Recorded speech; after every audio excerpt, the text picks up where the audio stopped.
السلام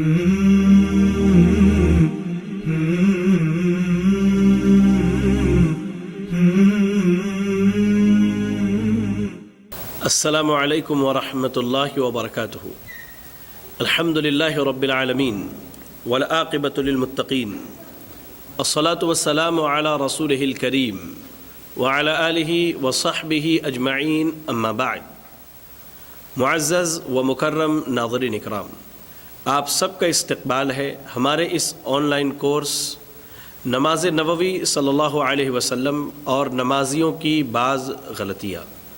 ناظرین، آج الحمدللہ ہمارا تیسرا ایپیسوڈ ہے اور آج بھی آپ کے سامنے نماز کے مختلف مسائل پر کچھ بنیادی باتیں رکھی جائیں گی۔ اللہ سے دعا کریں کہ اللہ تعالی ہم سب کو حق کہنے، حق سننے اور حق پر عمل کرنے کی توفیق عطا فرمائے، آمین۔ ناظرین، آج ہم جن امور پر بات کریں گے یا جن مسائل کے تعلق سے آپ کے سامنے ذکر کریں گے، ان امور اور مسائل میں سب سے پہلی چیز ہے نماز کے باطل اور ساقط ہونے کا بیان۔ یعنی ان امور پر ہم آپ کے سامنے بات کرنا چاہتے ہیں جن امور کی نماز کے دوران گنجائش نہیں، جن امور کو انجام دینا جائز نہیں، اور کچھ ان معاملات اور ان چیزوں پر بھی روشنی ڈالیں گے کہ دوران نماز ہم وہ کر سکتے ہیں۔ آئیے، سب سے پہلے نماز کے دوران جان بوجھ کر بات کرنے سے نماز کیا ہے؟ باطل ہو جاتی ہے۔ جمہور علماء اور ایسے ہی امام احمد بن حنبل، امام شافعی، امام مالک رحمہم اللہ، ان تمام کا یہ کہنا ہے کہ بھول کر یا جہالت کے بنا پر اگر نماز میں کوئی بات کر لے تو نماز باطل نہیں ہوتی۔ امام ابن منذر نے حضرت عبداللہ ابن مسعود، حضرت عبداللہ ابن زبیر، حضرت عروہ بن زبیر، امام عطا اور امام حسن اور امام قتادہ رضی اللہ عنہم ورحمہم اللہ، ان تمام سے یہی بات نقل کی ہے کہ انسان اگر نماز کے دوران جان بوجھ کر کے بات کرے تو اس کی نماز باطل ہو جاتی ہے۔ ہاں، غلطی سے، بھول چوک سے اگر اس نے بات کر لی تو اس میں کوئی حرج کی بات نہیں ہے۔ آئیے اب ہم دلائل کا جائزہ لیتے ہیں۔ سب سے پہلی دلیل حضرت زید بن ارقم رضی اللہ تعالی عنہ، حدیث کے راوی یہ کہتے ہیں کہ ان کنا لنتکلم فی الصلاۃ علی عہد رسول اللہ صلی اللہ علیہ وسلم، کہ ہم سب اللہ کے نبی صلی اللہ علیہ وسلم کی موجودگی میں یا آپ کے عہد رسالت میں نماز میں بات چیت کر لیتے تھے اور اپنی ضرورت اور حاجت ایک دوسرے کو بیان کرتے تھے، یہاں تک کہ اللہ نے قرآن مجید کی آیت کریمہ نازل فرمائی، حافظوا علی الصلوات والصلاۃ الوسطی وقوموا للہ قانتین، کہ اے لوگوں نمازوں کی حفاظت کرو، خاص کر کے درمیانی نماز کی، اور اللہ رب العالمین کے لیے ایک سو ہو کر کے کھڑے ہو جاؤ، اس کی عبادت کرو۔ کہتے ہیں جب یہ آیت کریمہ نازل ہو گئی فَأُمِرْنَا بِالسُّكُوتِ وَنُهِينَا عَنِ الْكَلَامِ، کہ ہمیں نماز میں خاموش رہنے کا حکم دے دیا گیا اور نماز کے دوران بات چیت کرنے اور گفتگو کرنے سے منع کر دیا گیا۔ یہ حدیث صحیح بخاری، صحیح مسلم اور دوسری سنن کی کتابوں کی روایت ہے۔ ایسے ہی ایک روایت میں ہمیں یہ لفظ بھی ملتا ہے، کہتے ہیں کہ اللہ کے نبی صلی اللہ علیہ وسلم نے فرمایا اذا کنتم فی الصلاۃ فاقتنوا ولا تکلموا، کہ جب تم نماز میں ہو تو فرما بردار ہو جاؤ۔ قانتین جو کہا گیا نا، فرما بردار ہو جاؤ، ایک سو ہو جاؤ، یعنی خالص اللہ کے لیے عبادت کرو۔ تو اللہ کے نبی صلی اللہ علیہ وسلم نے کہا کہ جب تم نماز میں ہوتے ہو تو فرما بردار ہو جاؤ اور کلام نہ کرو، کلام نہ کرو۔ یاد رکھیں کہ نماز کے دوران جان بوجھ کر کے اگر بات کی جائے تو نماز کیا ہے؟ باطل ہو جاتی ہے۔ جو میں نے حدیث آپ کو سنائی جو دوسری، وہ مسند ابو یعلا کی روایت ہے اور حدیث صحیح سند سے مروی ہے۔ ایسے ہی نماز میں انسان اگر غیر متعلقہ کام میں مشغول ہو جائے تو اس کی نماز باطل ہو جاتی ہے۔ غیر متعلقہ کاموں سے کیا مراد ہے؟ تو انسان کوئی ایسا کام شروع کر دے جو کام نماز کا حصہ ہی نہ ہو اور اس وقت اسے نمازی نہ کہا جا سکے۔ مثال کے طور پر اللہ اکبر نیت باندھی اور اس کے بعد کیا ہے؟ زمین پر لیٹ گیا، لیٹ کر کے سونا شروع کر دیا، اللہ اکبر، نیت باندھی، ابھی نماز چل رہی ہے یا نماز کے لیے کھڑا ہوا اور دوڑ کے بھاگنا شروع کر دیا نماز کے لیے، اللہ اکبر، نیت باندھی، کسی خاتون نے کپڑا سینا شروع کر دی، اللہ اکبر، نیت باندھی اور کھانا پکانا شروع کر لیا، یا کسی چیز کو طویل مدت تک دیکھتے رہے، ہوتا ہے نا جب نماز کے، اللہ اکبر، بہت سارے بھائی بہنوں کی عادت ہے، ان سب چیزوں سے کیا ہے نماز کیا ہے باطل ہو جاتی ہے۔ لہذا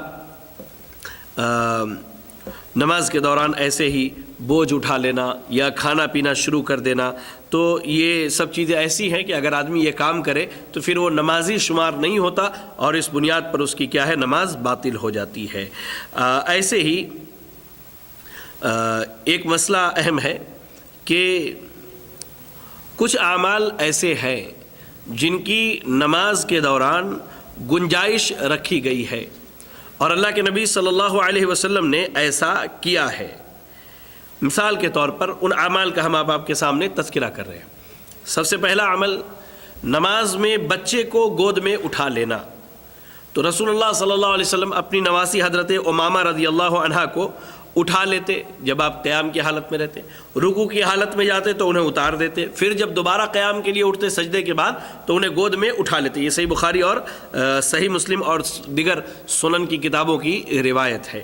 تو نماز میں بچے کو اٹھا لینا، پھر اسے رکھ دینا، پھر اٹھا لینا، یہ جائز ہے۔ ایسے ہی منبر سے اتر کر سجدہ کرنا، اللہ کے نبی صلی اللہ علیہ وسلم صحابہ کو منبر پر کھڑے ہو کر کے نماز پڑھا رہے ہیں، آپ صلی اللہ علیہ وسلم منبر سے اتر کر زمین پر سجدہ کرتے ہیں اور اس کے بعد دوبارہ پھر منبر پر چڑھ جاتے ہیں۔ اگر امام ایسا کر رہا ہے تو یہ جائز اور درست ہے، یہ حدیث بھی صحیح بخاری اور صحیح مسلم کی ہے۔ ایسے ہی نماز کی حالت میں بہت زیادہ رونا، سنن ابی داؤد اور ایسے ہی مسند امام احمد اور صحیح ابن خزیمہ وغیرہ کی روایت ہے اور حدیث صحیح سند سے آئی ہے۔ حضرت عبداللہ بن شخیر رضی اللہ تعالی عنہ سے مروی ہے کہ میں نبی اکرم صلی اللہ علیہ وسلم کے پیچھے نماز پڑھا تو میں دیکھا کہ آپ کے سینے سے گریہ و زاری کی ایسی آواز آ رہی تھی جیسے جوش کھاتی ہوئی ہنڈیا سے آواز آتی، یعنی اللہ کے نبی صلی اللہ علیہ وسلم نماز پڑھتے ہوئے رو رہے تھے، اور آپ اتنی یعنی شدت سے آپ رو رہے تھے، اتنی شدت تھی آپ کے رونے میں کہ گویا کہ ہانڈی میں جب چاول ابلتا ہے تو جیسی آواز ہوتی ہے ویسی آواز ہو رہی تھی۔ تو شدت کے ساتھ رونے سے کیا ہے انسان کی نماز جو ہے وہ خراب نہیں ہوتی، اس کی نماز باطل نہیں ہوتی۔ ایسے ہی نماز کے دوران کھکھارنا جسے کہتے ہیں، آدمی ہوتا ہے نماز نہیں اس طرح کرتا ہے، تو نماز کے دوران کھکھارنے سے بھی نماز باطل نہیں ہوتی ہے۔ ایسے ہی اس کے بعد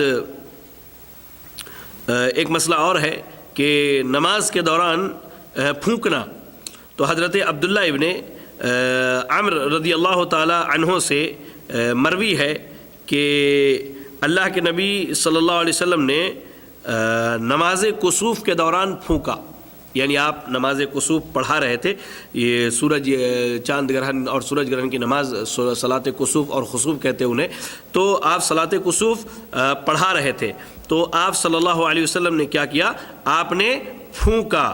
تو نماز میں اس طرح پھونکنے سے کیا ہے نماز باطل نہیں ہوتی، یہ حدیث سنن ابی داؤد اور دوسری سنن کی روایت ہے اور حدیث صحیح ہے۔ نماز کے دوران سبحان اللہ کہنا، نماز کے دوران اگر کوئی سبحان اللہ کہے تو اس کی نماز باطل نہیں ہوتی ہے۔ ابو ہریرہ رضی اللہ تعالی عنہ سے مروی ہے اللہ کے نبی صلی اللہ علیہ وسلم نے کہا کہ مرد نماز میں بوقت ضرورت سبحان اللہ کہہ کر امام کو مطلع کریں اور عورتیں تالی بجائیں۔ یہ حدیث کیا ہے صحیح بخاری اور صحیح مسلم کی روایت ہے۔ اس کا آپ یہ دیکھ لیجئے کہ ایک آدمی اگر نماز پڑھ رہا ہے امام کے پیچھے اور امام سے کسی قسم کی کوئی غلطی ہو گئی، یعنی امام کو رکوع میں جانا تھا اور امام بھول گیا، یا امام نے نماز کے دوران دونوں سجدے کے درمیان بیٹھنا تھا، یا دوسرے سجدے سے اٹھ کر کے بیٹھنا تھا اور امام بھول گئے اللہ اکبر دوسری رکعت کے لیے، یا نماز میں کوئی غلطی ہو جائے امام سے، تو اس صورت میں کیا ہے مرد حضرات سبحان اللہ کہیں گے سبحان اللہ، لیکن عورتیں کیا ہے تالی بجائیں گی، وہ بھی اس طرح سے نہیں، ہاتھ کے پچھلے حصے سے، ہاتھ کے پچھلے حصے سے، تاکہ آواز کیا ہے کم ہو۔ ایسے ہی اشارے سے سلام کا جواب دینا،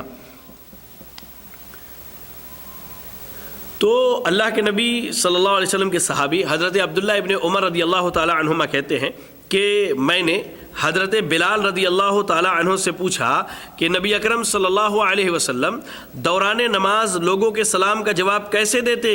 یقول ہاکذا وبسط کفیہ، کہ انہوں نے حضرت بلال رضی اللہ تعالیٰ عنہ نے بتایا کہ اللہ کے نبی ایسے دیتے تھے جواب، یعنی آپ نیت باندھے کسی نے سلام کیا ہاتھ کے اشارے سے جواب دیا کرتے تھے۔ اور یہ حدیث جو ہے سنن ابی داؤد کی ہے، مسند امام احمد، سنن جامع ترمذی کی ہے، اور روایت کیا ہے؟ صحیح سند سے آئی ہے۔ تو نماز کے دوران اگر کوئی سلام کا جواب دے تو نماز باطل نہیں ہوتا۔ ایسے ہی سانپ اور بچھو کو مارنا، سانپ اور بچھو کو مارنا، ابو ہریرہ رضی اللہ تعالیٰ عنہ سے یہ حدیث آئی ہے، اور حدیث جو ہے سنن ابی داؤد اور ایسے ہی جامع ترمذی، سنن ابن ماجہ، صحیح ابن حبان وغیرہ کی روایت حدیث صحیح سند سے آئی ہے۔ اللہ کے نبی صلی اللہ علیہ وسلم نے فرمایا نماز میں دو سیاہ جانور یعنی سانپ اور بچھو کو مار دیا کرو، یعنی نماز کی حالت میں ہے سانپ یا بچھو آ گیا تو اسے مارنے کا حکم ہے، لیکن اس سے نماز کیا ہے؟ باطل نہیں ہوتی ہے۔ ایسے ہی تھوکنا یا تھوکنے کے بعد تھوک کو اپنی جوتی کے نیچے مسل دینا، یہ نماز میں جائز اور درست ہے۔ لیکن آج ہماری جو مساجد ہیں میں نہیں سمجھتا کہ ان میں تھوکنے کی کوئی گنجائش ہے، وہ کارپیٹس وغیرہ لگے رہتے ہیں اور وہ ماربل اور بڑی صفائی ستھرائی رہتی ہے۔ اگر ایسا کچھ ہے تو آپ کے پاس اگر رومال ہے، مندیل ہے، یا آپ نے اپنے جیب میں مثال کے طور پر اس طرح سے ٹیشو وغیرہ رکھی ہے تو ایسے تھوک کر کے آپ اس کو اپنے جیب میں ڈال لیجئے، لیکن مسجد میں اس طرح سے پرہیز کرنی چاہیے بہرحال۔ لیکن اگر گنجائش ہے مسجد میں تھوک کر کے پیر کے نیچے دبانے کی تو آپ کر سکتے ہیں، اور یہ سنت سے ثابت بھی ہے۔ اگر یہ مسئلہ دیکھنا ہے تو ہم صحیح مسلم میں دیکھ سکتے ہیں اور سنن ابی داؤد میں دیکھ سکتے ہیں۔ اچھا، نماز کی حالت میں چند قدم چلنا، حضرت عائشہ رضی اللہ تعالی عنہا فرماتی ہیں کہ اللہ کے نبی صلی اللہ علیہ وسلم نماز پڑھ رہے ہوتے اور دروازہ بند ہوتا، اور میں جب آ کر دروازہ کھٹکھٹاتی تو آپ تھوڑا چلتے پھر میرے لیے دروازہ کھول دیتے۔ یہ حدیث حسن درجے کی روایت ہے اور سنن ابی داؤد کی روایت ہے۔ نماز کی حالت میں 2-3 قدم چل لینا، اس سے نماز کیا ہے؟ باطل نہیں ہوتی ہے۔ اچھا، نماز کی حالت میں کسی کو ہاتھ لگا کر مطلع کرنا، اس کی دلیل کیا ہے؟ وہ بڑی مشہور روایت ہے۔ ام المومنین عائشہ صدیقہ رضی اللہ تعالیٰ عنہ فرماتی ہیں کہ میں نبی صلی اللہ علیہ وسلم کے نماز کی جگہ میں پیر پھیلا کر سوتی، لیکن جب آپ سجدے میں جانے کا ارادہ کرتے تو مجھے مطلع کرتے اپنے ہاتھ سے، تو میں پیر سمیٹ لیتی، آپ سجدہ کر لیتے۔ یہ حدیث بھی صحیح بخاری صحیح مسلم کی۔ اب ہوتا کیا ہے، ہم نماز میں کھڑے ہوئے اور نماز شروع ہوئی، بغل والے شخص نے نماز کے دوران اپنا پیر سمیٹ لیا سجدے سے اٹھنے کا، اب جگہ خالی ہو گئی، ہم اس کے قریب ہو گئے، اب بغل والا ہم سے تھوڑا دور ہے تو اس کو ہاتھ سے پکڑ کے اگر ہم نے کھینچ لیا تو اس میں کوئی حرج کی بات نہیں ہے۔ ایسے ہی دوران نماز بچے کا قبر پر سوار ہونا، بعض دفعہ حضرت حسن حضرت حسین رضی اللہ تعالی عنہما جو ہے نبی اکرم صلی اللہ علیہ وسلم کے کاندھے پر سوار ہو جایا کرتے۔ سنن نسائی کی یہ روایت ہے، ایسے مسند احمد و مستدرک امام حاکم کی یہ روایت ہے، اور حدیث جو ہے صحیح درجے کی ہے۔ اچھا، دوران نماز جو ہے جوتیاں اتارنا، وہ حدیث بڑی مشہور ہے کہ آپ صلی اللہ علیہ وسلم نماز پڑھا رہے تھے اور آپ کی جوتیوں میں گندگی لگی ہوئی تھی، تو آپ صلی اللہ علیہ وسلم نے اپنی جوتی کو اتار دیا جب گندگی لگنے کا علم ہوا۔ یہ مستدرک حاکم اور مجمع الزوائد کی روایت اور حدیث کیا ہے؟ صحیح سند سے آئی ہے۔ ایسے ہی نماز کے دوران جمائی روکنا، اب نماز میں کھڑے کتنے بھائی بہن جمائی نہیں، آپ کو جب نماز کے دوران جمائی آئے تو آپ اپنے ہاتھ سے اس کو روک لے۔ اللہ کے نبی صلی اللہ علیہ وسلم نے فرمایا جمائی کا آنا شیطان کی طرف سے ہے، پس جب تم میں سے کسی کو جمائی آئے تو حتی الوسع اسے روکنے کی کوشش کرے، کیا کرے؟ اور جامع ترمذی کی روایت کے الفاظ میں نماز کا بھی لفظ ہے کہ جب نماز میں جمائی آئے تو اسے کیا کرے؟ اسے روکنے کی حتی الامکان کوشش کرے۔ اللہ اکبر۔ لہذا یاد رکھیں کہ یہ جو امور میں نے آپ کے سامنے بیان کیے ہیں، ان امور میں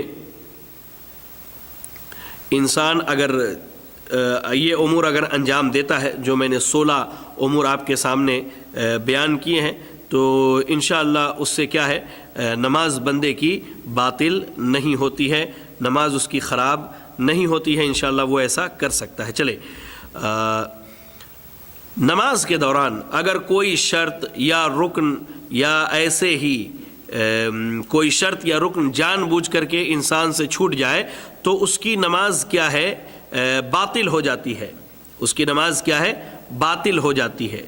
اب نماز کے ارکان کیا ہے، نماز کے شرائط کیا ہے یا شروط کیا ہے، میں وہ مختصراً آپ کو بتلا دوں۔ دیکھیں نماز کے ارکان جو ہے علماء نے وہ تقریباً جو ہے 14 بیان کی ہیں۔ جیسے قیام ہے، اگر طاقت ہے تو آدمی کھڑا ہو کر کے نماز پڑھے، اللہ اکبر کہنا، تکبیر احرام ہے، سورۃ الفاتحہ پڑھنا، رکوع کرنا اور ایسے ہی رکوع سے اٹھنا، اعتدال سے کھڑے رہنا، سجدہ کرنا اور سجدے سے اٹھنا اور اطمینان کے ساتھ تمام ارکان کو ادا کرنا، ایسے ہی تشہد، آخری تشہد میں بیٹھنا اور پھر تشہد میں بیٹھنے کے بعد دونوں سلام پھیرنا، اور ارکان میں ترتیب، جو یہ نماز کے ارکان ہے اس میں ترتیب، تو یہ کیا ہے، ارکان ہے۔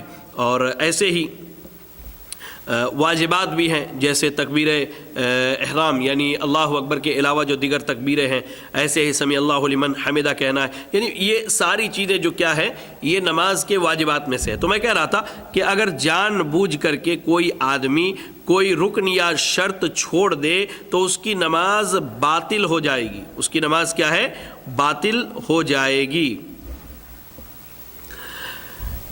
اب شرط کی مثال پھر سے ایک مرتبہ سن لیں آپ، جیسے وضو ہے یا نیت کرنا نماز کے لیے، یہ باتیں تقریباً سب کو یہ معلوم ہے، میں سمجھتا ہوں۔ رکن کا چھوڑ دینا، اور اس لیے کہ رکن کیا ہے، رکن ایک حصہ ہے، اگر کسی چیز کا حصہ نکال دیا جائے تو وہ چیز مکمل نہیں رہتی، ایسے ہی نماز کے کسی رکن کو چھوڑ دیا جائے تو نماز مکمل نہیں رہتی۔ اگر بندے نے بھول چوک سے اگر اس سے کوئی چیز چھوٹ گئی اور اسے بعد میں یاد نہ آیا تو انشاءاللہ اس کی نماز ہو جائے گی۔ لیکن اگر بندے نے شرط چھوڑ دی ہو، شرائط جو نماز کی شرائط ہے چھوڑ دی ہو اور بعد میں اسے یاد آ جائے تو اسے نماز دہرا لینی چاہیے، اس لیے کہ شرائط کے چھوٹنے پر نماز کیا ہے، نہیں ہوتی ہے، نماز کیا ہے، نہیں ہوتی ہے، نماز کو دوبارہ دہرا لینا ہے۔ ایک چیز یہاں یاد رکھیں، فرائض جو ہیں نماز کے، واجبات ہے، ارکان ہے، شرائط ہے، فرائض ہیں، تو واجبات اور فرائض جو ہیں ان میں سے اگر کوئی چیز چھوٹ جائے تو انشاءاللہ نماز ہو جاتی ہے، لیکن اس کے اجر میں کمی ضرور ہوگی۔ چلے نماز کے دوران ایک عمل جو جائز ہے اس میں سے کیا ہے، امام کو لقمہ دینا۔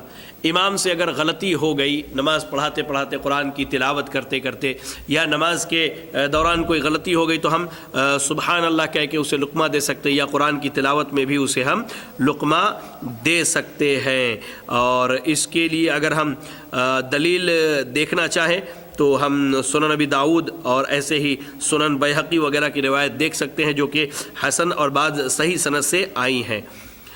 نماز کے دوران آسمان کی طرف نظر اٹھانا، تو اس تعلق سے یاد رکھیں کہ علماء امت کا اس بات پر اجماع ہے کہ نماز کے دوران جو ہے انسان آسمان کی طرف اپنی نگاہ کو نہ اٹھائے۔ اس پر صحیح مسلم، مسند امام احمد کی ایک صحیح روایت ہمیں ملتی ہے، ابو ہریرہ رضی اللہ تعالیٰ عنہ سے مروی ہے کہ نبی اکرم صلی اللہ علیہ وسلم نے فرمایا کہ ضرور بے ضرور حالت نماز میں اپنی نظریں آسمان کی طرف اٹھانے سے لوگ باز آ جائیں، یا پھر ان کی نظروں کو یقیناً اچک لیا جائے گا۔ یعنی اگر لوگ آسمان کی طرف نگاہ اٹھانے سے باز نہیں آئے تو ہو سکتا ہے اللہ رب العالمین کی طرف سے کیا ہے، وہ عذاب میں مبتلا کر دیے جائے۔ ایسے ہی نماز میں جو کام منع ہے ان میں سے ایک چیز ہے نماز میں ادھر ادھر جھانکنا۔ بہت سارے لوگوں کو ہم نے دیکھا نیت باندھنے کے بعد کوئی آیا اس کو جھانک رہے ہیں، کوئی گیا اس کو دیکھ رہے، نہیں، اللہ کے نبی صلی اللہ علیہ وسلم نے اس سے منع فرمایا ہے۔ حتیٰ کہ آپ صلی اللہ علیہ وسلم نے فرمایا، ام المومنین عائشہ صدیقہ رضی اللہ تعالی عنہ راویہ ہے کہ نماز میں ادھر ادھر دیکھنا کیا ہے، یہ تو شیطان کا جھپٹا ہے جس کے ذریعہ شیطان انسان کو جھپٹ لیتا ہے، یعنی یہ شیطان کی طرف سے بہکاوا ہے اور شیطان اس بہکاوے میں انسان کو لپیٹ لیتا ہے۔ یہ حدیث صحیح بخاری اور مسند امام احمد اور سنن نبی داؤد وغیرہ کی ہے۔ تو نماز میں ادھر ادھر دیکھنے سے پرہیز کرنا چاہیے۔ ایسے ہی نماز میں سجدہ گاہ سے کنکریاں ہٹانا۔ اب ہم سجدے کے لیے گئے اور کوئی چیز چبھ رہی ہے تو عموماً ہم سامنے سے اس طرح سے ہٹا دیتے ہیں، تو ایسا نہیں کرنا چاہیے، اس سے ہمیں کیا ہے، پرہیز کرنا چاہیے۔ ہاں اگر کوئی ہٹانا چاہے تو مسند احمد کی ایک روایت ہے، گرچہ وہ سند کے اعتبار سے کمزور ہے، لیکن دوسری صحیح روایتیں اس کی تقویت کے لیے ملتی ہیں، جس کی بنیاد پر وہ قابل حجت ہے کہ اگر کوئی ہٹانا چاہے تو ایک مرتبہ کنکڑی ہٹا سکتا ہے، اس سے زیادہ نہیں۔ ایسے ہی نماز میں جو کام ممنوع ہیں ان میں ایک چیز ہے نماز کے دوران آنکھیں بند کرنا۔ بہت سارے لوگ کیا ہے خشوع خضوع اختیار کرنے کے لیے نماز میں آنکھوں کو ایسے بند کر لیتے ہیں، نہیں، نماز کے دوران آنکھوں کو بند کرنا کیا ہے، یہ درست نہیں ہے۔ امام ابن قیم رحمہ اللہ زاد المعاد کے اندر فرماتے ہیں نماز میں آنکھیں بند کرنا آپ صلی اللہ علیہ وسلم کا طریقہ نہیں تھا، جیسا کہ تشہد کے بیان میں انشاءاللہ یہ بات آپ کے سامنے آئے گی ضرور ضرور، تشہد کا جب بیان آئے گا تو میں آپ کو یہ ضرور بتلاؤں گا کہ اللہ کے نبی صلی اللہ علیہ وسلم تشہد کے دوران کیا ہے اپنی نگاہ اپنی انگلی کے اوپر رکھتے، جس انگلی کو حرکت دیتے تھے آپ شہادت کی انگلی پر، اس لیے نماز میں آنکھیں بند کرنا یہ مناسب نہیں ہے۔ آنکھیں کھول کر آدمی سجدہ کی جگہ پر دیکھے اور نماز پڑھے۔ ایسے ہی ایک مسئلہ ہے امام سے پہلے سلام پھیرنا، تو یاد رکھیں نماز میں یہ ممنوع ہے۔ امام جب سلام پھیر لے تو کیا ہے اس کے بعد مقتدی حضرات سلام پھیریں گے، ٹھیک ہے، اس چیز کو آپ یاد رکھیں، امام سے پہلے ہمیں سلام نہیں پھیرنا ہے، امام اگر سلام پھیر لے اس کے بعد ہمیں سلام پھیرنا ہے۔ ایسے ہی یہ کچھ بنیادی باتیں تھیں جو میں نے آپ کو بتلائیں، ٹھیک ہے۔ اب اس باب میں مزید ہم یہ دیکھیں گے کہ نماز فرض کس پر لازم اور کس شخص سے ساقط ہو جاتا ہے، یعنی فرض نماز کے لیے شریعت نے کن لوگوں کو چنا ہے، کن پر نماز جو ہے فرض ہے اور کن لوگوں پر نماز فرض نہیں ہے۔ تو آئیے سب سے پہلے نماز جو ہے جن پر فرض نہیں ہے ان میں غیر مکلف آدمی ہے۔ غیر مکلف آدمی کتنے ہیں؟ تو یہ 3 طرح کے ہیں۔ یہ کتنے ہیں؟ 3 طرح کے ہیں۔ پہلا سویا ہوا شخص، یہاں تک کہ وہ بیدار ہو جائے، آدمی سو رہا ہے اور اسے کوئی بیدار کرنے والا بھی نہیں اور وہ بیدار بھی نہیں، تو اس پر ابھی نماز فرض نہیں ہوئی ہے۔ ایسے ہی بچہ، یہاں تک کہ وہ بالغ ہو جائے، جب تک بالغ نہیں ہوتا تب تک اس کے اوپر نماز فرض نہیں ہوتا ہے۔ ایسے ہی پاگل اور دیوانہ، یہاں تک کہ وہ اس کا پاگل پن دور ہو جائے۔ تو یہ 3 قسم کے لوگ ایسے ہیں جن پر نماز فرض نہیں ہے۔ لیکن سونے والے کے تعلق سے ایک چیز یاد رکھیں کہ سونے والا سو رہا ہو، گرچہ نماز کا وقت نکل جائے، لیکن جب وہ نیند سے بیدار ہوگا تب وہ کیا ہے اپنی نماز کو ادا کرے گا، جیسا کہ صحیح بخاری اور سنن ابی داؤد کی روایت میں یہ چیز ہمیں ملتی ہے۔ اس کے بعد نماز جس پر فرض نہیں ہے ان میں ایک شخص وہ ہے جسے اشارے سے بھی نماز پڑھنے کی طاقت نہیں ہے، یعنی وہ ایسی حالت میں ہے یا ایسی بیماری میں ہے کہ وہ اشارے کے ذریعہ بھی نماز نہیں پڑھ سکتا، تو اس کے اوپر کیا ہے نماز فرض نہیں ہے۔ ایسے ہی ایک مسئلہ یہاں یاد رکھیں کہ اگر کوئی آدمی بیمار ہے، جس بیمار کی ہم بات کریں، تو بیمار شخص کھڑا ہو کر نماز پڑھے، اگر کھڑا ہو کر کے نہیں تو بیٹھ کر، اور بیٹھ کر نہیں تو پھر پہلو کے بل لیٹ کر کے نماز ادا کرے، یہ اس کی ذمہ داری ہے۔ صحیح بخاری اور سنن ابی داؤد وغیرہ کی روایت ہے، اللہ کے نبی صلی اللہ علیہ وسلم نے عمران ابن حسین رضی اللہ تعالیٰ عنہ کو ان کی بیماری میں نماز پڑھنے کا جب حکم دیا تو آپ نے کہا کہ کھڑے ہو کر کے نماز پڑھو، اگر طاقت نہ ہو تو بیٹھ کر پڑھ لو، اور اگر اس کی بھی طاقت نہ ہو تو پہلو کے بل لیٹ کر پڑھ لو۔ پہلو کے بل کیا ہے؟ لیٹ کر پڑھ لو۔ لہذا یاد رکھیں پہلو کے بل لیٹنے سے مراد کیا ہے؟ انسان اپنے دائیں طرف جو ہے، دائیں طرف کیا ہے، دائیں پہلو پر لیٹ کر کے نماز ادا کرے گا۔ انسان کیا ہے اپنے دائیں پہلو پر لیٹ کر کے نماز ادا کرے گا۔ تو یہ کچھ باتیں تھیں جن پر نماز فرض نہیں ہے اور بیمار کس طرح سے نماز ادا کرے گا۔ چلیں آج کے درس میں ایک اہم مسئلہ جو میں آپ کے سامنے بیان کرنے والا ہوں وہ نماز با جماعت کے تعلق سے ہے کہ نماز با جماعت کا کیا حکم ہے۔ لہذا علماء کا اس میں اختلاف ہے کہ نماز با جماعت مسجد میں جا کر ادا کرنے کا کیا حکم ہے۔ جمہور علماء کا قول اور راجح مسئلہ یہ ہے کہ اگر کوئی شرعی عذر رکاوٹ نہ ہو، یعنی خوف نہ ہو، بارش نہ ہو رہی ہو، یا مسجد جانے میں جان کا خطرہ نہ ہو، تو اس صورت میں ہر اذان سننے والے مرد پر حاضر ہو کر نماز باجماعت ادا کرنا واجب ہے۔ اور یہ ہمارے یہاں بہت بڑی کوتاہی ہے۔ اکثریت ہمارے نوجوانوں کی، ہمارے بزرگوں کی میں نے دیکھا، وہ کیا کرتے ہیں کہ اذان ہو گئی، اپنے گھر میں ہی نماز پڑھ لیا۔ آپ کو اگر مسجد جانے سے کوئی شرعی رکاوٹ نہ ہو تو اس صورت میں اذان اگر آپ سنتے ہیں تو مسجد جا کر کے نماز ادا کرنا آپ کے لیے اور ہمارے لیے واجب ہے۔ اس کی دلیل کیا ہے؟ اللہ تعالیٰ نے کہا وَارْكَعُوا مَعَ الرَّاكِعِينَ، سورۃ البقرہ کی آیت نمبر 43 میں اللہ نے کہا اور رکوع کرنے والوں کے ساتھ رکوع کرو۔ اور ایسے ہی ایک مقام پر اللہ رب العالمین نے سورۃ النساء کی آیت نمبر 102 میں کہا وَإِذَا كُنْتَ فِيهِمْ فَأَقَمْتَ لَهُمُ الصَّلَاةَ فَلْتَقُمْ طَائِفَةٌ مِّنْهُمْ مَعَكَ وَلْيَأْخُذُوا أَسْلِحَتَهُمْ، اللہ نے کہا جب آپ ان میں ہوں تو ان کے لیے نماز کھڑی کریں، تو چاہیے کہ ان میں سے ایک جماعت آپ کے ساتھ رہے، اپنے ہتھیار لیے کھڑی رہے۔ اللہ اکبر۔ دیکھیے اللہ تعالیٰ نے خوف کی حالت میں نماز باجماعت کا جب حکم دیا ہے تو امن کی حالت میں تو نماز باجماعت بالاولا واجب ہے۔ اور اس پر وہ سخت وعید جو صحیح بخاری، صحیح مسلم اور سنن کی روایت ہے، اللہ کے نبی صلی اللہ علیہ وسلم کے صحابی ابو ہریرہ رضی اللہ تعالیٰ عنہ کہتے ہیں اللہ کے نبی صلی اللہ علیہ وسلم نے کہا مجھے قسم ہے اس ذات کی جس کے ہاتھ میں میری جان ہے، میں چاہتا ہوں کہ لوگوں کو نماز کے لیے کھڑا کراؤں اور خود میں جا کے دیکھوں جو لوگ نماز باجماعت کے لیے نہیں آتے ان کے گھروں کو آگ لگا دوں۔ تو میں سمجھتا ہوں کہ یہ جو میں نے ابھی تک آپ کو دلائل دیے یہ نماز باجماعت کے ہر اس شخص پر واجب ہونے کے لیے کافی ہیں جو اذان سنتا ہو اور اس کے مسجد آنے میں کوئی شرعی عذر نہ ہو۔ آئیے اس کے بعد جو مسئلہ ہے وہ یہ ہے کہ جماعت کب منعقد ہوگی؟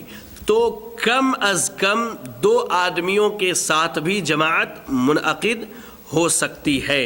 اس کی دلیل کیا ہے؟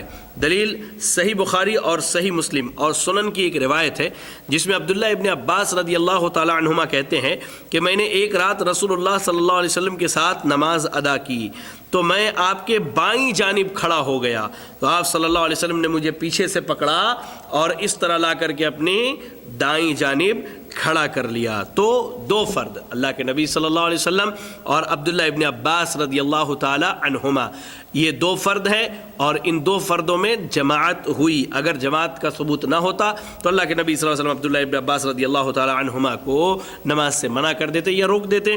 جمہور کا بھی یہی مسئلہ ہے اور جمہور اسی کے قائل ہے کہ 2 افراد اگر ہوں تو جماعت ہو سکتی ہے، اور ان 2 افرادوں کی حالت یہ ہوگی کہ مقتدی امام کے دائیں طرف کھڑا ہوگا، اگر وہ مرد ہو یا بچہ ہو تو، یاد رکھیں اس جملے کو، مرد ہو یا بچہ ہو تو۔ ایسے ہی اکیلے مرد کی اکیلی عورت کے ساتھ جماعت درست ہے، یعنی ایک مرد ہے اور ایک عورت ہے تو اس صورت میں جماعت بنا کر نماز پڑھنا درست ہے۔ صحیح بخاری کی روایت ہے حضرت عائشہ رضی اللہ تعالیٰ عنہ ام المومنین کے جو غلام ہے حضرت زکوان مصحف دیکھ کر ان کی امامت کرایا کرتے تھے، مصحف دیکھ کر کے ان کی امامت کرایا کرتے تھے۔ اس سے امام بخاری رحمہ اللہ نے یہ دلیل لی ہے کہ اگر ایک مرد ہے اور ایک اکیلی عورت ہے تو اس صورت میں ان کی نماز باجماعت ہو سکتی ہے، لیکن عورت دائیں جانب نہیں کھڑی ہوگی بلکہ مرد کے پیچھے کھڑی ہوگی۔ اچھا، مرد جو ہے وہ عورتوں کی امامت کروا سکتا ہے لیکن عورتیں مردوں کی امامت نہیں کروا سکتی ہیں۔ مرد جو ہے عورتوں کی امامت کروا سکتا ہے لیکن عورتیں کیا ہے، مردوں کی امامت نہیں کروا سکتی ہیں۔ اس کی دلیل کیا ہے؟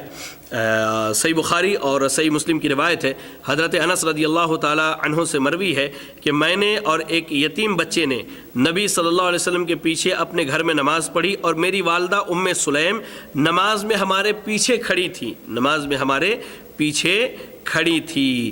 ایسے ہی اس کی ایک دلیل جو ہے امام اسماعیلی رحمہ اللہ نے تلخیص الحبیر کے اندر نقل کی ہے کہ اللہ کے نبی صلی اللہ علیہ وسلم کبھی مسجد جاتے دیر سے یا آپ کے مدینے کے علاقوں سے گھوم کے آنے میں دیری ہوتی، آپ دیکھتے تو لوگ مسجد میں نماز پڑھ چکے ہیں، تو آپ صلی اللہ علیہ وسلم اپنے گھر جاتے اور اپنی خواتین کی امامت کراتے، نماز پڑھتے اور انہیں بھی نماز پڑھاتے۔ تو یہ دونوں دلائل میں سمجھتا ہوں کافی ہیں کہ مرد جو ہے عورتوں کی امامت کرا سکتا ہے، لیکن عورتیں مردوں کی امامت نہیں کرائیں گی۔ اس کی بنیادی وجہ کیا ہے کہ عہد رسالت صلی اللہ علیہ وسلم میں کبھی بھی ایسا نہیں ملا ہمیں کہ عورتوں نے مردوں کی امامت کرائی ہو۔ چلیے، اب مسئلہ ہے کہ عورت اگر عورتوں کی امامت کرا رہی ہو، نماز با جماعت ہو رہی ہو، تو عورت کہاں کھڑی ہوگی؟ اس تعلق سے میں آپ کو مصنف عبد الرزاق اور ایسے ہی سنن دارقطنی، سنن بیہقی اور مصنف ابن ابی شیبہ اور مستدرک حاکم کی ایک روایت سنانا پسند کرتا ہوں، جس کی راویہ ام المومنین عائشہ صدیقہ رضی اللہ تعالی عنہا ہے کہ اللہ کے نبی صلی اللہ علیہ وسلم ارشاد فرماتے ہیں، معذرت حضرت عائشہ رضی اللہ تعالیٰ عنہ سے مروی ہے کہ انہوں نے عورتوں کی امامت کرائی اور وہ درمیان میں کھڑی تھی۔ یاد رکھیں، جس طرح مردوں کی امامت اگر صف لگتی ہے تو مرد امام آگے ہوتا ہے اور مصلی ان کے پیچھے ہوتے ہیں، یہ مردوں کی امامت کا طریقہ ہے۔ لیکن اگر عورتیں ہیں اور امامت کرانے والی عورت ہے تو پہلے صف میں درمیان میں عورت کھڑی ہوگی، مردوں کی طرح مصلی پر آگے نہیں ہوگی، بلکہ پہلے صف میں درمیان میں کھڑی ہوں گی۔ ٹھیک ہے، صفوں کی ترتیب کے تعلق سے نماز با جماعت میں یاد رکھیں، اگر خواتین کے لیے الگ سے نماز کی جگہ ہے مسجد میں تو الحمدللہ، لیکن اگر خواتین کے لیے الگ سے جگہ نہیں ہے، مثال کے طور پر ایک ہی صحن میں مرد اور عورتیں نماز پڑھتے ہیں، تو صفوں کی کیفیت اور صورت کے تعلق سے میں آپ کو یہ بتلا دوں کہ پہلے مرد کھڑے ہوں گے، ٹھیک ہے، اس کے بعد پیچھے عورتیں کھڑی ہوں گی۔ عموماً جو یہ مشہور ہے کہ پہلے مرد کھڑے ہوں گے، پھر بچے، یا پھر جو ہے عورتیں کھڑی ہوں گی، تو اس تعلق سے جو ایک روایت ابو مالک الاشعری رضی اللہ تعالی عنہ کی بیان کی جاتی ہے وہ سنداً درست نہیں ہے۔ اس تعلق سے علامہ البانی رحمہ اللہ کہتے ہیں کہ بچوں کو مردوں کے پیچھے کھڑا کرنے کی کوئی دلیل مجھے نہیں ملی سوائے اس حدیث کے جو میں نے آپ کے سامنے بیان کی، ابو مالک الاشعری رضی اللہ تعالی عنہ کی، جو سنداً ضعیف ہے۔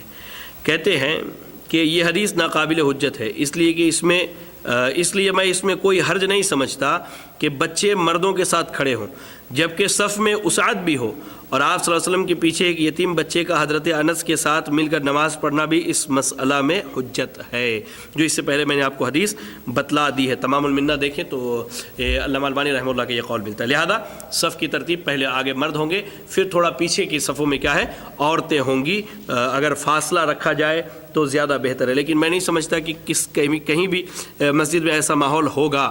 عموماً مساجد میں عورتوں کے لیے الگ سے مصلی کا اہتمام ہوتا ہے۔ اگر مرد کے ساتھ ایک مرد اور ایک عورت ہو تو امامت کے دوران امام کہاں کھڑا ہوگا؟ تو اس تعلق سے وہ صحیح حدیث آپ یاد کریں، صحیح مسلم اور سنن ابی داؤد وغیرہ کی ہے کہ اللہ کے نبی صلی اللہ علیہ وسلم نے حضرت انس رضی اللہ تعالی عنہ کو نماز پڑھائی، تو اس میں کیا ہے، آپ نماز پڑھ رہے تھے تو آپ کے پیچھے حضرت انس رضی اللہ تعالیٰ عنہ اور ایک یتیم بچہ، اور ان کے پیچھے ان کی والدہ کھڑی تھی۔ ٹھیک ہے، اس طرح سے صف ہوگی۔ اچھا، اس کے بعد نماز با جماعت میں مصلیوں کا صفوں کو ملانا انتہائی اہم اور ضروری ہے میرے بھائی۔ عموماً ہمارے احناف بھائیوں کے ہاں، اب وہ حنفی چاہے دیوبندی ہوں یا حنفی بریلوی ہوں، اللہ تعالیٰ رحم فرمائے ہمارے بھائیوں پر، اللہ ان کی اصلاح کرے، وہ مصلیوں سے دور دور کھڑے ہوتے ہیں۔ میں نہیں سمجھتا کہ آخر وہ کیا وجہ ہے کہ اتنی عظیم سنت کو ہم چھوڑ دیتے ہیں۔ نبی اکرم صلی اللہ علیہ وسلم جب نماز پڑھاتے تو آپ کیا کہا کرتے تھے؟ انس بن مالک رضی اللہ تعالیٰ عنہ حدیث کی راوی ہے، صحیح بخاری صحیح مسلم کی روایت ہے، آپ کہتے ہیں کہ اپنی صفوں کو برابر کر لو، کیونکہ صفوں کو برابر کرنا نماز قائم کرنے کا حصہ ہے۔ ایسے ہی آپ صلی اللہ علیہ وسلم یہاں تک کہ کہا کرتے، جیسا کہ حضرت عبداللہ ابن عمر رضی اللہ تعالیٰ عنہ حدیث کے راوی ہیں اور حدیث صحیح سند سے آئی ہے، سنن ابی داؤد کی روایت ہے کہ آپ صلی اللہ علیہ وسلم کہا کرتے کہ صفوں کو سیدھا کرو، کاندھوں کو برابر کرو، خلا کو پر کرو۔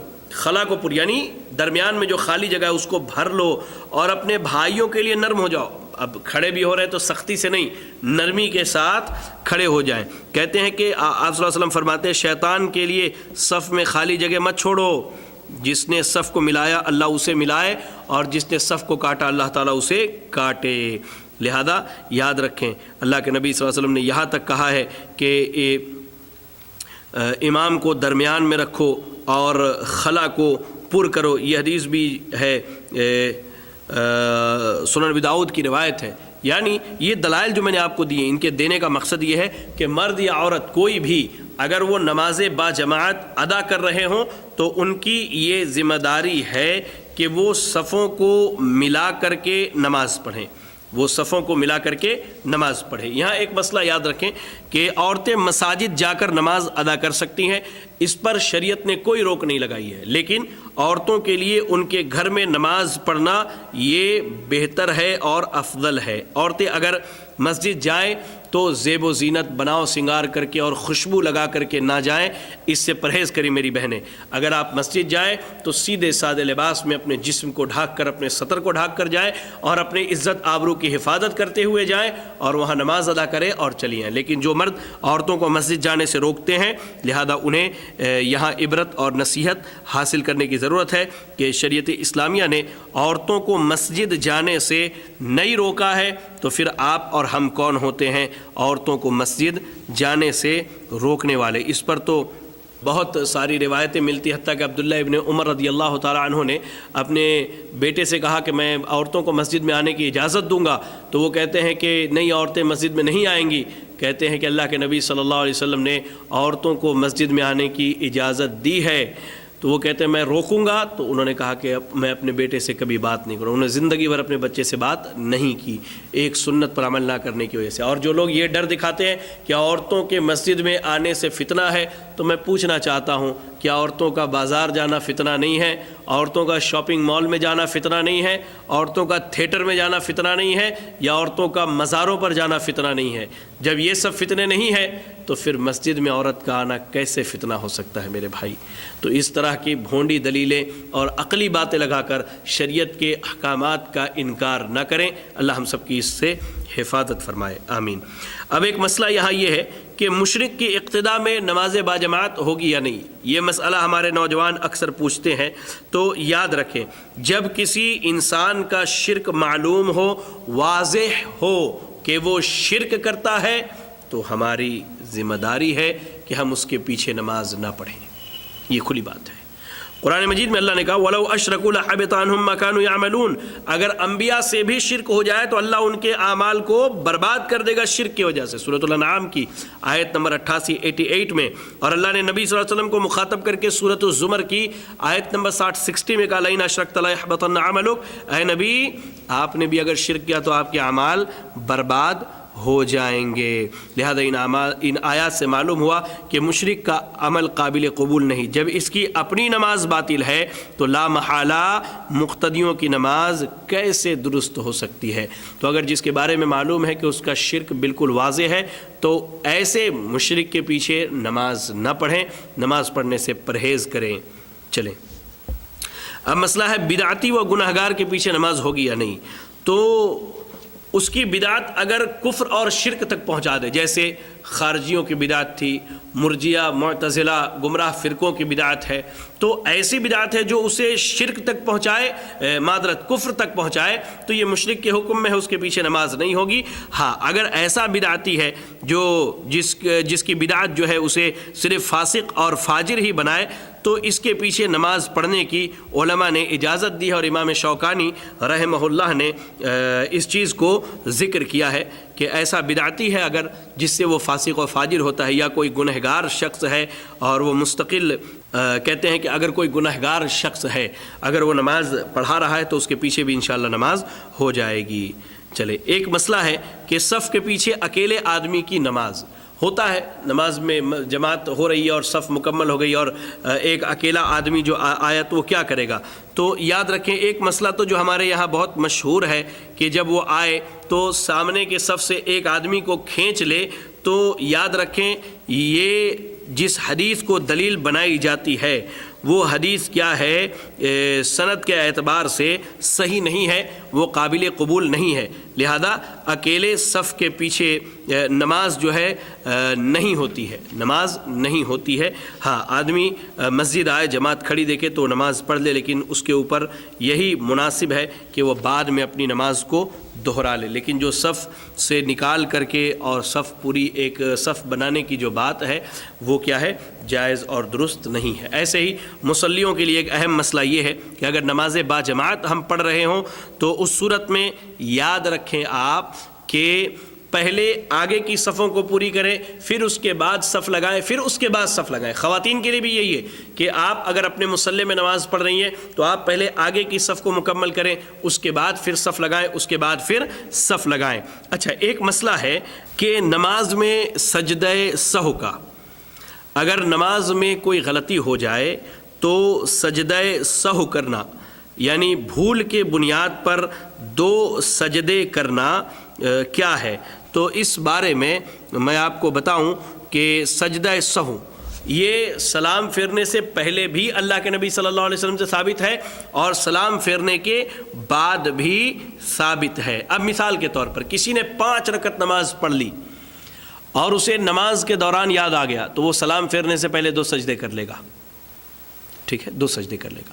کسی نے 3 رکعت ہی نماز پڑھی اور اس کے بعد سلام پھیر لیا، اس نے 4 رکعت والی نماز، مصلیوں نے اسے بتلایا کہ بھائی آپ نے جو ہے 3 رکعت ہی نماز پڑھائی ہے جبکہ یہ ظہر یا عصر یا عشاء کی نماز تھی، یہ 4 رکعت ہونی چاہیے، تو وہ کیا کرے گا؟ 1 رکعت نماز پڑھے گا، 2 سجدے کرے گا اور اس کے بعد پھر وہ سلام پھیرے گا۔ اچھا ایسے ہی اگر مان لیجئے امام سے کوئی چھوٹی موٹی غلطی ہو گئی اور سلام پھیرنے کے بعد اسے بتلایا گیا کہ آپ سے یہ غلطی ہو گئی ہے یا آپ سے یہ چیز چھوٹ گئی ہے، تو اس صورت میں کیا کرے؟ وہ اس چھوٹے ہوئے رکن کو ادا کر کے 2 سجدے کرے اور سلام پھیر لے، انشاءاللہ اس کے لیے کافی ہے میں سمجھتا ہوں۔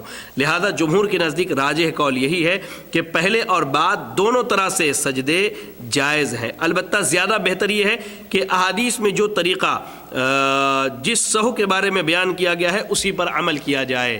تو اس تعلق سے اگر دیکھنا ہو تو میں آپ کو مختصراً بتلا دوں کہ ہم اگر دیکھنا چاہیں تو صحیح مسلم میں کتاب المساجد و مواضع الصلاۃ باب السہو فی الصلاۃ والسجود لہ، یعنی کتاب المساجد اور نماز کی جگہیں اور نماز میں سجدہ سہو کے تعلق سے ہم دیکھ سکتے ہیں۔ اور ایسے ہی اگر دیکھنا ہو تو ہم اور آپ صحیح مسلم میں یعنی صحیح مسلم میں اگر ہم دیکھیں اور ایسے ہی صحیح بخاری میں کتاب السہو دیکھ لیں انشاءاللہ تو یہ مسئلہ ہمارا حل ہو سکتا ہے۔ میں نے دلیل اس لیے نہیں بتلائی تاکہ تھوڑی محنت آپ بھی کریں، حدیث کی کتابیں اٹھا کر کے آپ بھی دیکھیں۔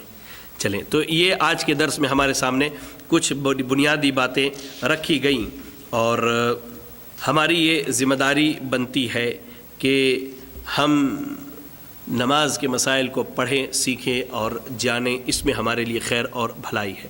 اللہ سے دعا کریں کہ اللہ رب العالمین مجھے، آپ کو اور تمام اہل اسلام کو نماز کے احکام و مسائل کو سیکھنے کی توفیق عطا فرمائے۔ آمین وآخر دعوانا ان الحمد للہ رب العالمین۔ جزاکم اللہ خیرا، والسلام علیکم ورحمۃ اللہ وبرکاتہ۔